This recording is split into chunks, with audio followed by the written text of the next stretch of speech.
Hi guys, welcome back to my YouTube channel. It's Mwalimu R Gigi, your favorite teacher in the 254. We can start another subtopic.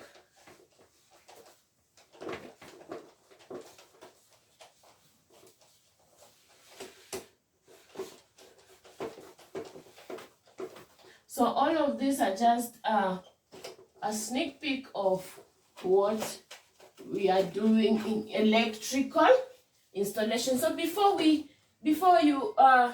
you start installing electricity in your premises, before you start using electricity in your premises, there's some of the process that maybe are behind the scene that you don't know. Kuna vitu zinafanyika behind the scenes that you don't know. Before that electricity reaches your place, imepitia pali pengi sana enye maybe unaweza kuwa ujui. So these are just we have to look where the electricity are generated, how it is transmitted, and up to the way you are using electricity. That is the consumer point, at the consumer point. So we want to see generation, transmission, distribution. I think it's that generation, transmission, and distribution of electricity. So we want to look at this before you reach to the consumer. How does electricity reach the consumer? So generation. When we say that generation of electricity,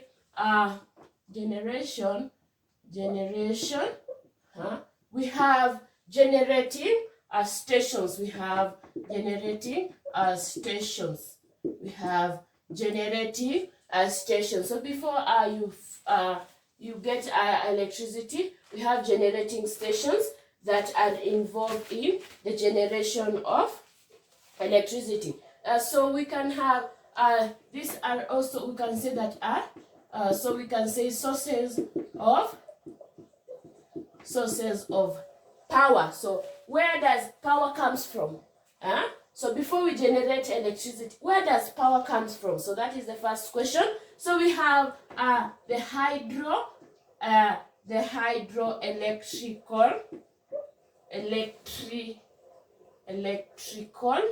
electrical power. So we have the power, electrical power. We have the solar, the solar electrical power. We have thermal. It's also called geothermal. Geothermal power. We have nuclear power station. So these are power stations. These are power station. Power station.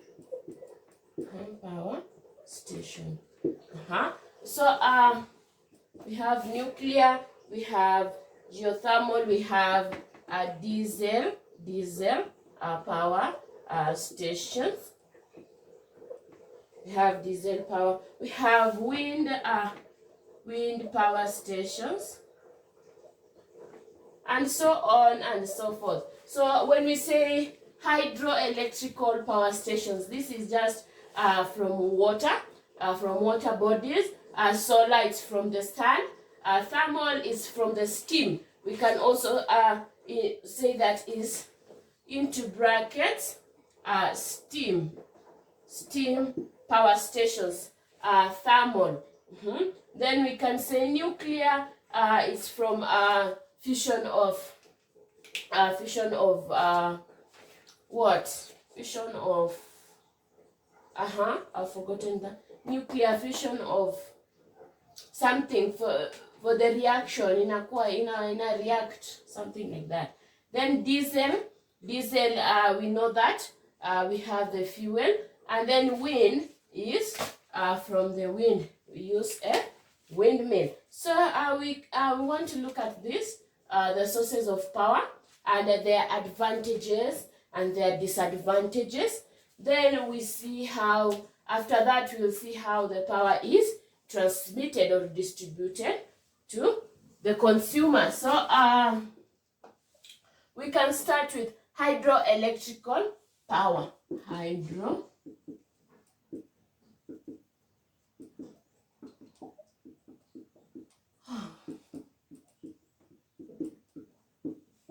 Hydroelectrical power. They are a generating station utilizing the potential energy of water at high level for generating for generation of electrical energy. So it depends on the water bodies. So when you say the hydroelectric power, it is from water. So it uses the potential energy from water bodies to produce electrical power.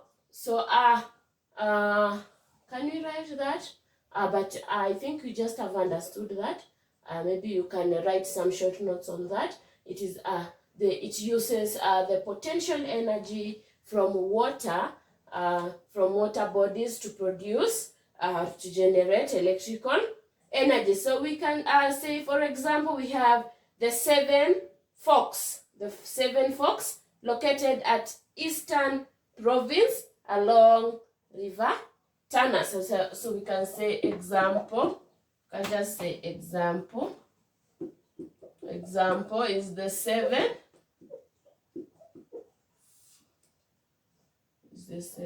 Forks.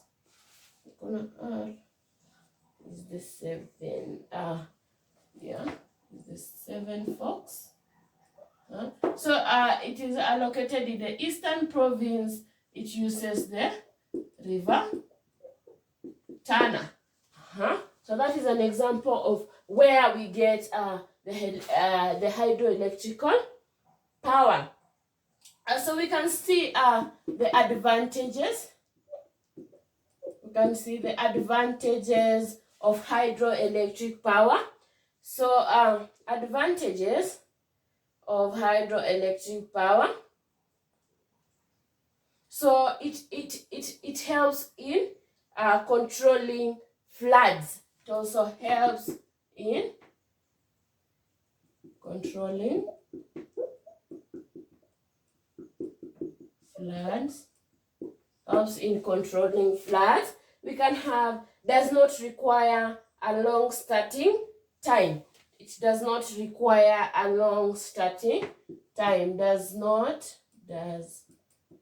require a long starting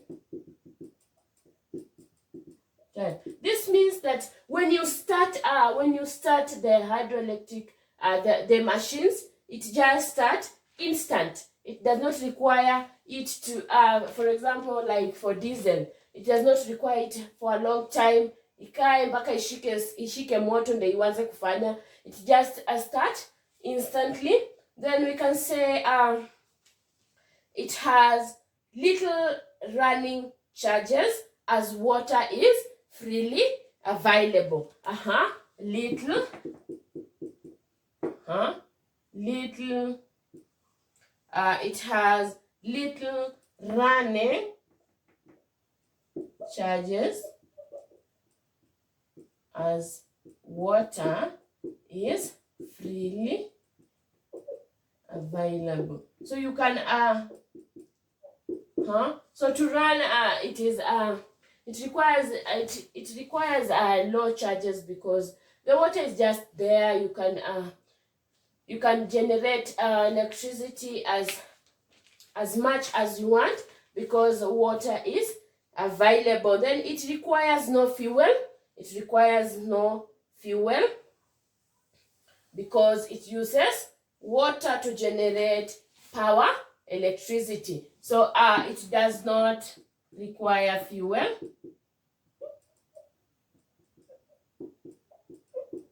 As water is used.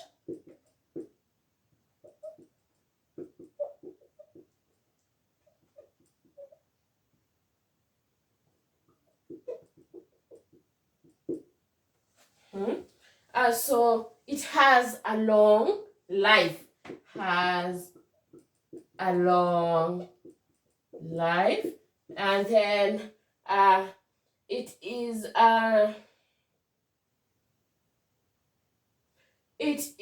simple to construct and require less maintenance. As simple to construct and requires less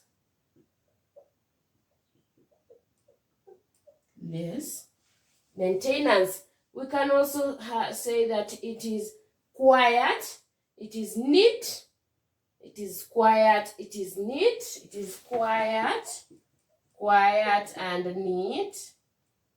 Then we can also add our point that it does not environment, it does not cause pollution. It does not cause pollution, maybe the air pollution. It does not cause pollution. So it does not have smoke. So you can say that it is does not cause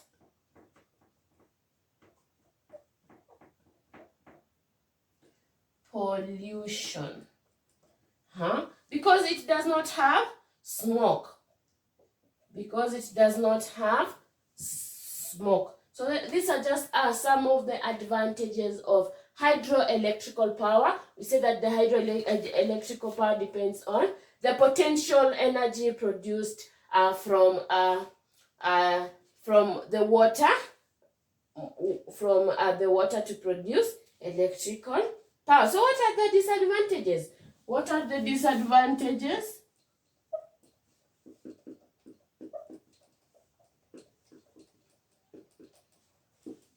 So what are the disadvantages of the hydroelectrical power? It has high initial cost due to dam construction. We say it has high initial cost due to dam construction. We say that one of the advantages was it helps in controlling of floods. So where there is flood, we construct some dams. So when we want to construct some dams, it requires a lot of capital. So we can say that it has high initial cost due to dam construction. Then we can say that the next disadvantage, then we can say that the next disadvantage is skilled and experience is needed to build the plant. Skilled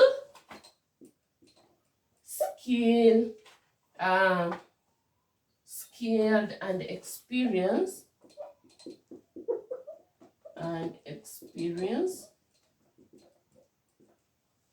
is needed to build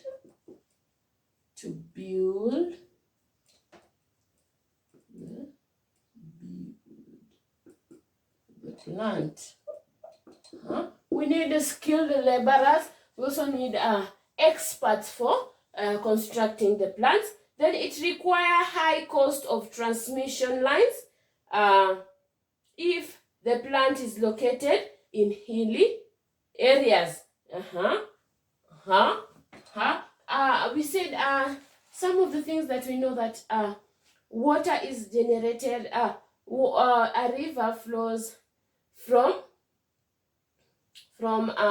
hilly areas. So when we find that we are constructing our hydroelectrical power station on top of a hill, we say that we will require a high cost of transmission lines to transmit the power. So it requires high cost of transmission,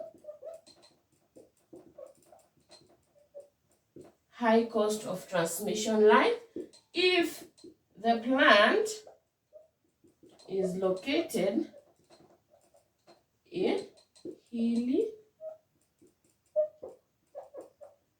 areas. Requires high cost of transmission lines if the plant is located in hilly areas. Then we have uncertainty about availability of water due to weather change. Some you say some rivers they go dry, or they have lower levels of water. So this will affect our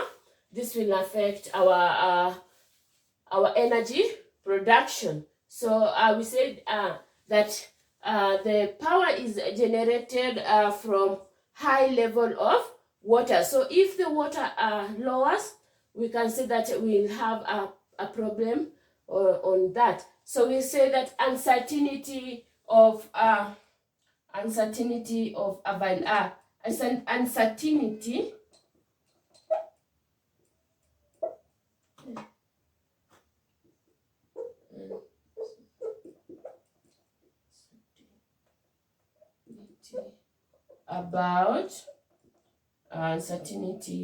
about availability of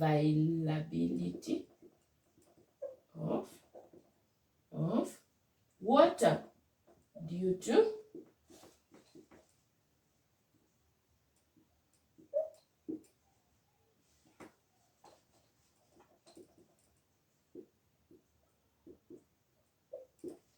change in weather. So these are just some of the disadvantages of hydroelectric power stations.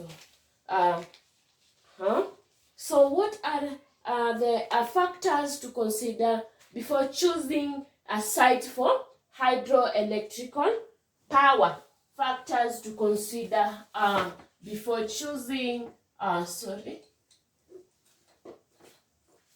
we are dealing with sources of power. So what are the factors to consider before choosing a site for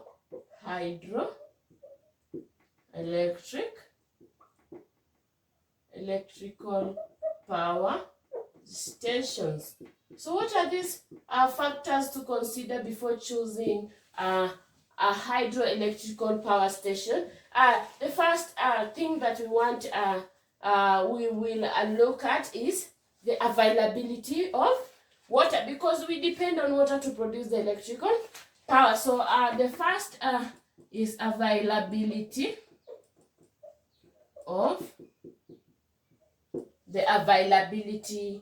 water. That is the first thing we will look at. Not just water, but we want enough water. We want a large amount of water which has high levels of water that does not run dry. So you have to look at availability of water. Maybe you will construct where there is a river or a dam, a river, or even maybe a river. Then if the river, to ensure that you will do the power generation at all times, so you'll have to construct a dam. So that is availability of water. We have for that we have storage of water. Storage of water, that is the dam. Storage of water. Then we have type of land and cost. Type of land and cost. So your land should be affordable, but that land should have a high, it should be it should be able to withstand the plant, the plant. So it is the plant for the hydroelectrical power station. So the land should be able to withstand that weight of the plant. So we have another factor is transportation.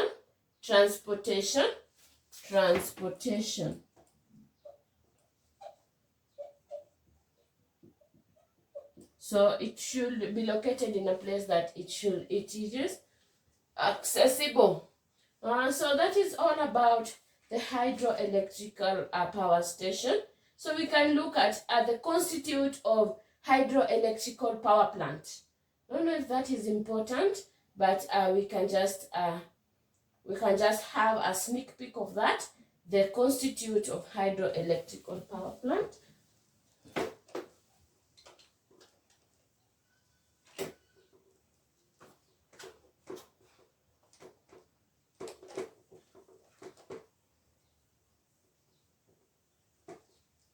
So we can look at the constitute of the hydroelectrical power plant. What does the power plant has? What does it have? So the first one is the surge tank. It is the surge tank or the sag. Is it sag or surge? Depending on where you went for your nursery school. So it is the surge plant, the surge tank. From the one tank, we say that it is for storing, or that is the first place the water goes. So the surge tank, it is the tank open. It is the tank open at the top, in which water level is rises or falls to reduce the pressure swings in the conduits.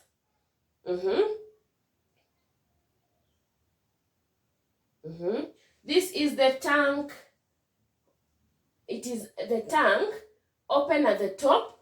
It is a tank.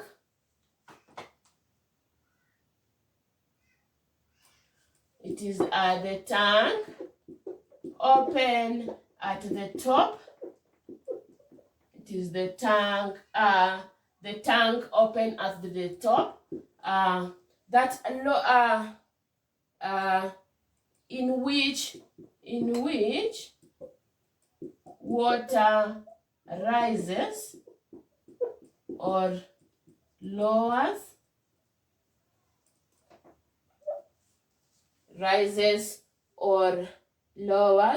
To reduce the pressure swings,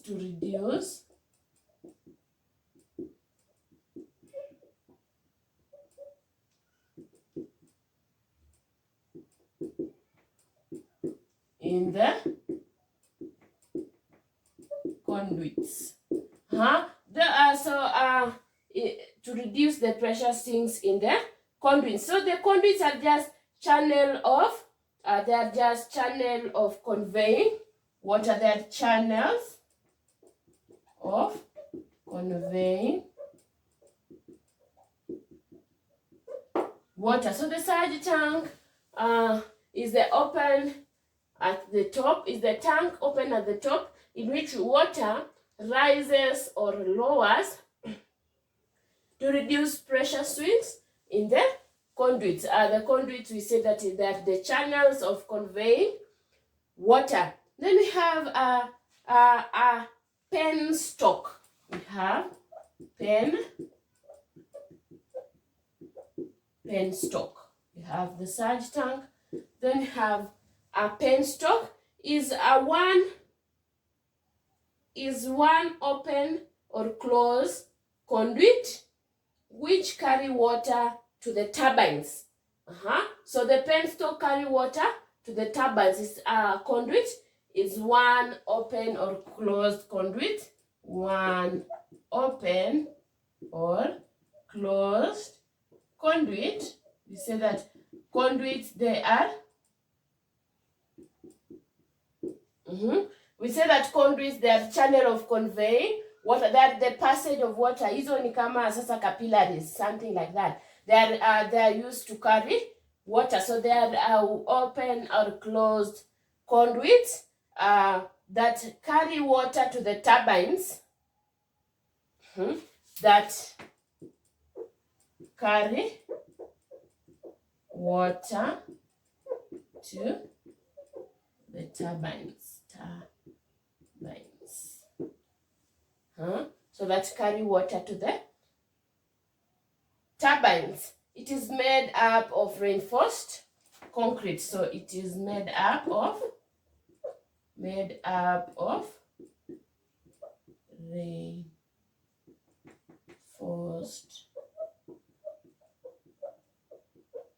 It is made up of reinforced concrete. So we want to see what a turbine is.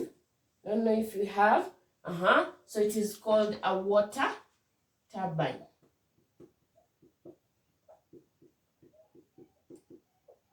So what is a water turbine? They convert the energy of falling water into mechanical energy. So they convert energy of the falling water into mechanical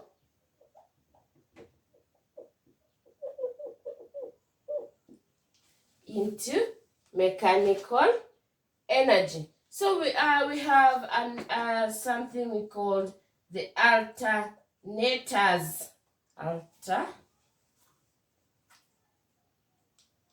We have the alternators. We have the alternators. So the alternators convert mechanical energy into electrical energy. So the alternators convert mechanical energy into electrical.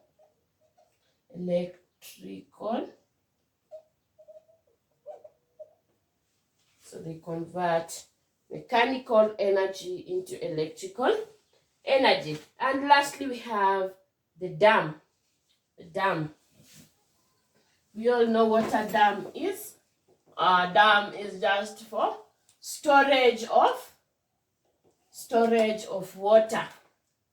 The dam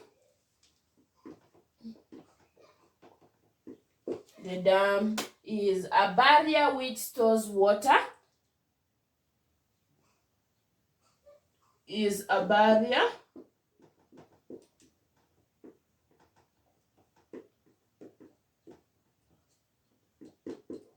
which stores water. This is the constitute of electrical power plant. It has the surge tank.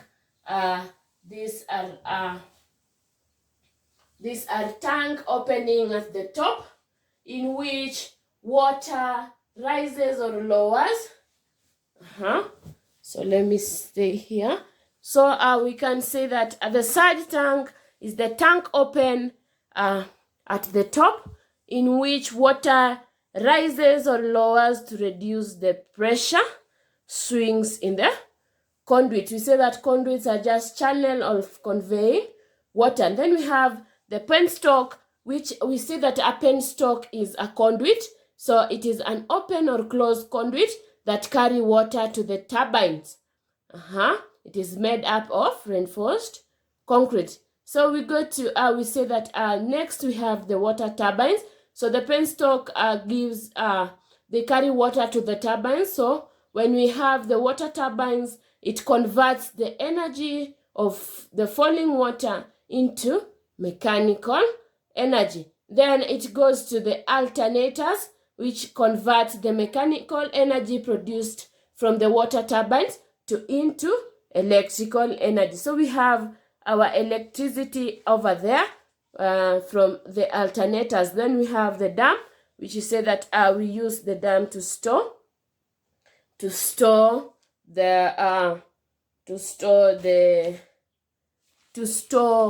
the water.